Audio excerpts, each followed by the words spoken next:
কিছুদিন আগে একটা বিমান দুর্ঘটনা ঘটে, যেখানে একজন প্রাণে বেঁচেছে আর বাকি সবাই মারা গেছে। এই ঘটনায় কিন্তু আপনিও কষ্ট পেয়েছেন, আমিও কষ্ট পেয়েছি। সারা পৃথিবীতে যেই মানুষ যেখান থেকে শুনেছে সেই কষ্ট পেয়েছে। কিন্তু দেখুন, এদের সাথে আমাদের কারোর সাথে কোনো সম্পর্ক নেই, তারপরেও কিন্তু তাদের জন্য আমাদের অনেক কষ্ট হয়েছে।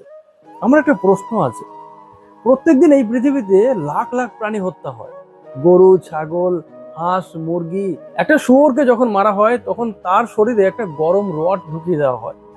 শুয়োরটা প্রায় 8 ঘন্টার কাছাকাছি যন্ত্রণায় ছটফট করে মরে।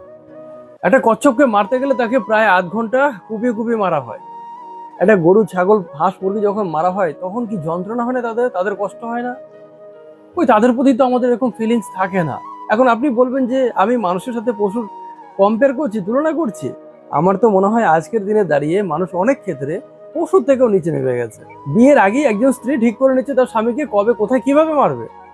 বিয়ের 1 মাস 2 মাস যেতে না যেতে একজন স্বামী তার স্ত্রীকে যৌতুকের জন্য কেরোসিন ঢেলে বা পেট্রোল ঢেলে জ্বালিয়ে পুড়িয়ে মারছে। একটা বদ্ধ ঘরের মধ্যে কোনো ব্যক্তি অন্য আরো 5 জন 10 জন মানুষকে জ্যান্ত পুড়িয়ে মারছে। এইসব কাজ যারা করে তারা কি মানুষের মধ্যে পড়ে? তারা তো পশুর থেকে খারাপ।